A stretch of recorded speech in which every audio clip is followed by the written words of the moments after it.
राधे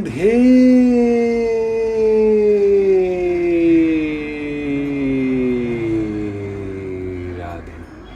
चलिए आज के अध्याय में हम आपको बताएंगे कि प्रभु को क्या भेंट करना चाहिए। मिलकर बोलिए राधे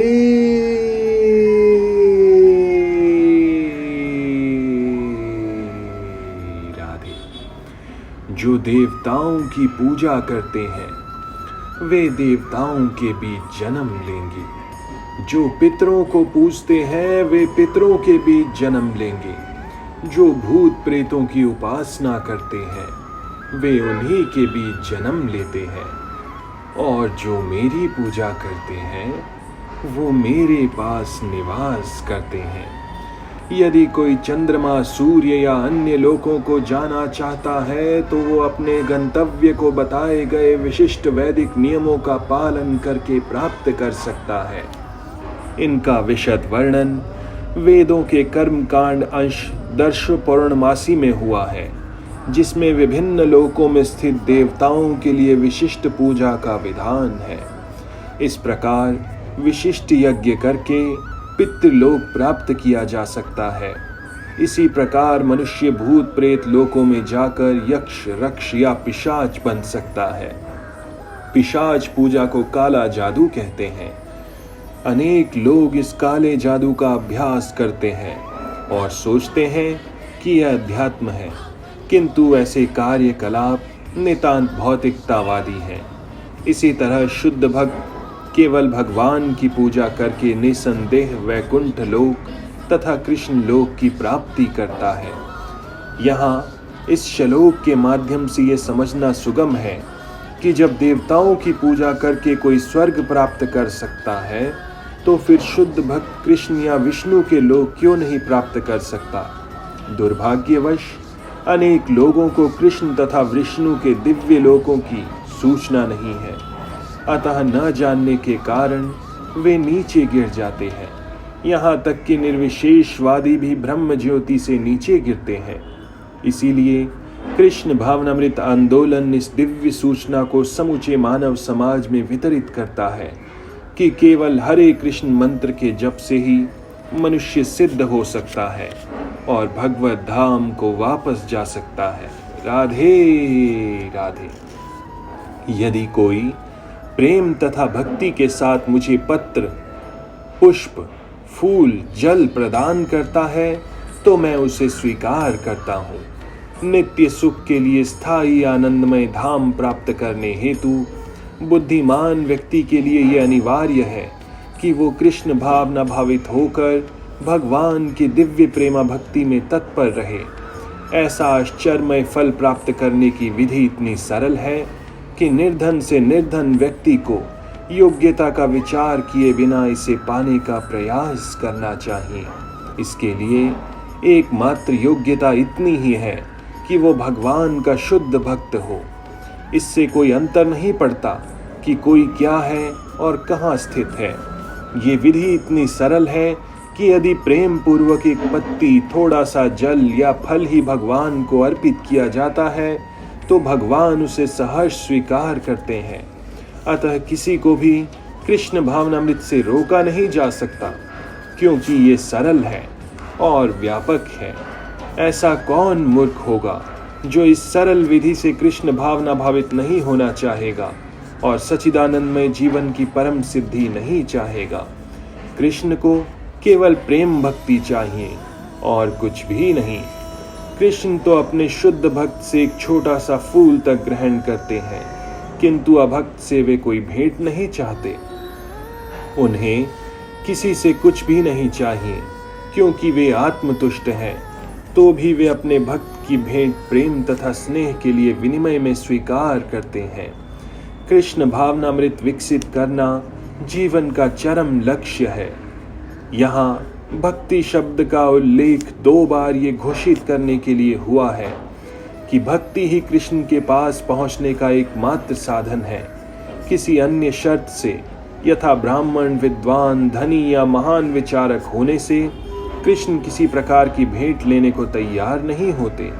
भक्ति ही मूल सिद्धांत है, जिसके बिना वे किसी से कुछ भी नहीं लेने के लिए प्रेरित नहीं किए जा सकते। भक्ति कभी हेतु की नहीं होती, ये शाश्वत विधि है। ये परम ब्रह्म की सेवा में प्रत्यक्ष कर्म है। ये बतलाकर कि वे ही एकमात्र भोक्ता, आदि स्वामी और समस्त यज्ञ भेंटों के वास्तविक लक्ष्य है। अब भगवान कृष्ण ये बताते हैं कि वे किस प्रकार की भेंट पसंद करते हैं। यदि कोई शुद्ध होने तथा जीवन के लक्ष्य पहुंचने के उद्देश्य से भगवत भक्ति करना चाहता है, तो उसे चाहिए कि वो पता करे कि भगवान उससे क्या चाहते हैं। कृष्ण से प्रेम करने वाले उन्हें उनकी इच्छित वस्तु देगा और कोई ऐसी वस्तु भेंट नहीं करेगा जिसकी उन्हें इच्छा न हो या उन्होंने न मांगी हो। इस प्रकार कृष्ण को मांस, मछली तथा अंडे भेंट नहीं किए जाने चाहिए। यदि इन्हें वस्तुओं की इच्छा होती तो वे उन्हें उल्लेख करते। उल्टे वे स्पष्ट आदेश देते हैं कि उन्हें पत्र, पुष्प, जल तथा फल अर्पित किए जाएं और वे इन्हें स्वीकार करेंगे।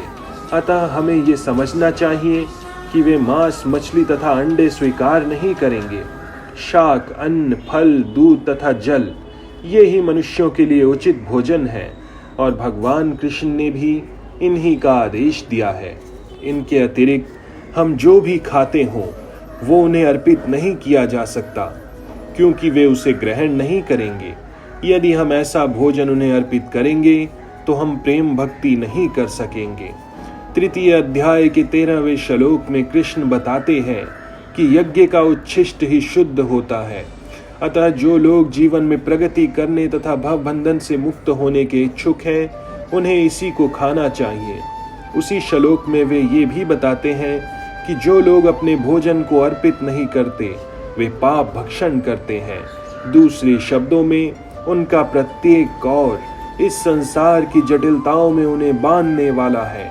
अच्छा सरल शाकाहारी भोजन बनाकर उसे भगवान के चित्र या अर्चा विग्रह के समक्ष अर्पित करके तथा नतमस्तक होकर इस तुच्छ भेंट को स्वीकार करने की प्रार्थना से मनुष्य अपने जीवन में निरंतर प्रगति करता है। उसका शरीर शुद्ध होता है और मस्तिष्क के श्रेष्ठ तंतु उत्पन्न होते हैं, जिससे शुद्ध चिंतन हो पाता है। सबसे बड़ी बात तो ये है कि ये समर्पण अत्यंत प्रेम पूर्वक करना चाहिए। कृष्ण को किसी तरह के भोजन की आवश्यकता नहीं रहती, क्योंकि उनके पास सब कुछ है। किंतु यदि कोई उन्हें इस प्रकार प्रसन्न करना चाहता है तो वे इस भेंट को स्वीकार करते हैं। भोजन बनाने, सेवा करने तथा भेंट करने में जो सबसे मुख्य बात रहती है वो है कृष्ण के प्रेमवश कर्म करना। वे मायावादी चिंतक भगवत गीता के इस श्लोक का अर्थ नहीं समझ सकेंगे, जो ये मानकर चलते हैं कि परम ब्रह्म इंद्रिय रहित है। उनके लिए ये या तो रूपक है या भगवत गीता के उद्घोषक कृष्ण के मानवीय चरित्र का प्रमाण है। किंतु वास्तविकता तो ये है कि भगवान कृष्ण इंद्रियों से युक्त है और ये कहा गया है कि उनकी इंद्रियां परस्पर परिवर्तनशील हैं। दूसरे शब्दों में, वे एक इंद्रिय दूसरी इंद्रिय का कार्य कर सकती हैं।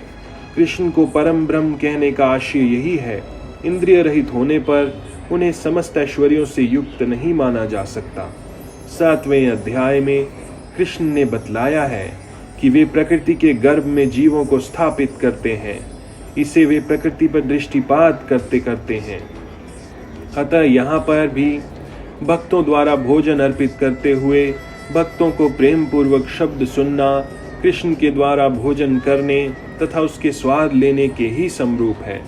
इस बात पर इसीलिए बल देना होगा क्योंकि अपनी सर्वोच्च स्थिति के कारण उनका सुनना उनके भोजन करने तथा स्वाद ग्रहण करने के ही समरूप है। केवल भक्त ही बिना तर्क के ये समझ सकता है कि परम ब्रह्म भोजन कर सकते हैं और उसका स्वाद भी ले सकते हैं। मिलकर बोलिए राधे।